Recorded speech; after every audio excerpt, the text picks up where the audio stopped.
your life expectancy will increase by 1.5 to 2 years if you drink in moderation. I don't think 2 years is justifiable, and it doesn't make any difference really to.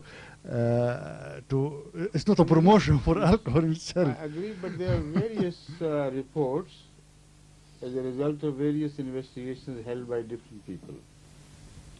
This life expectancy issue is very hollow and unreal. But even if it is true, it still is not worse. I'm coming to the other side. The question is, can you remain moderate in your drinking habits or not? Now, the reports which have investigated a much larger area than England, including study of American habits of alcoholism and others, reports by competent medical authorities tell us and describe us why we need more alcohol after we begin to drink it. And they describe it in medical terms, what changes are brought within, why the same amount of alcohol cannot bring about the same amount of excitement and happiness or whatever it is. When it fails to do the same, then you need a little more. When the threshold is reached, then you need a little more. So if you keep yourself within the limits of moderation, it has to be under very small, very powerful self-discipline. Otherwise, it always demands for more. It is like every other drug's effect, even innocent drugs like aspirin. When you have one tablet for your headache, after a while, one tablet will not be sufficient. So you have to have two instead, sometimes 3, 4, 5, until they begin to damage other healthy parts of the body, particularly the mucous membranes of kidneys, stomach, etc. And on the one hand, it will be beneficial, on the other hand, it will be extremely damaging. So this is the basic issue. When God prescribes something, He knows human psyche. He knows what happens within man and what are the forces which once unleashed will go out of control of people.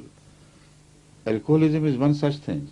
So in that study, the picture which is created relates to fatty degeneration. Now, I didn't want to go into such detail in answer to your question, because I know, as the Holy Quran has said, it has some benefits, of course, many benefits. In homeopathy, for instance, its use is very beneficial, but it's not to create intoxication at all. So there is no question of addiction involved in that. But according to the medical studies, your liver is tuned to convert alcohol only to a certain percentage. When you drink more than that, and according to their study, most alcohol drinkers drink more than the capacity of the liver, then the fatty degeneration begins to take place. Not only within the liver, but also in other parts of the body, in skin. You know, when you, for instance, if you ever observe the beef of an aged cow, the meat of an aged cow or an aged goat, you will see that there is a net of, hard fiber containing small portions of meat within. And that hard fiber net is made of such forms of fat which are not digestible and which are rich in cholesterol. So they are very dangerous for human health.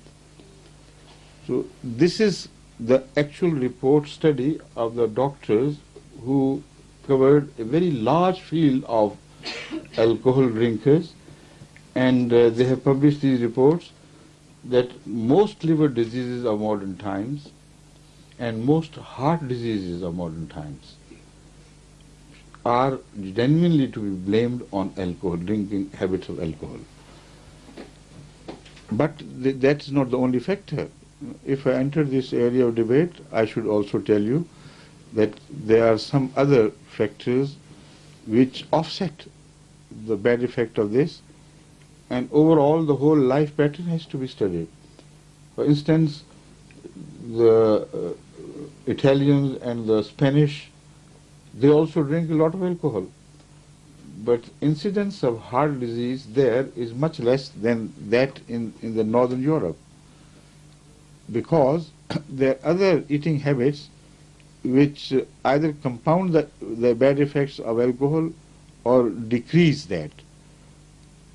The medical study tells us that because they eat the vegetative fat from olives, this fat is not bad for health. It in fact helps dissolve some deposited cholesterols in different arteries, etc. It helps, it promotes health of the liver, etc. So that is why the incidence of heart diseases is less in southern Europe than in the northern Europe. And the reason is that they use olive oil far more than any other fat. So these are complicated factors. And just the medical reason is never kept in view by religious dictates. That is why I never, out of proportion, emphasize the medical part. No poison is declared to be haram or forbidden. It is left to human common sense. What is bad for you, you should abstain from doing it or using it. But religious dictates, religious teachings are always related to moral health. And that is why in the beginning I only mentioned the moral, the dangers to morality which are related to alcoholism, and I believe that is the reason why it is forbidden. Otherwise it is good in many other ways. Somebody has caught cold, and if a child suddenly suffers from pneumonia, there is no harm in giving him a teaspoonful or two of brandy or whatever alcohol you have with you. And for such usages it is not forbidden. That also should be remembered. For good effects of alcohol, Islam does not forbid it. It only forbids it for consumption for the purpose of intoxication.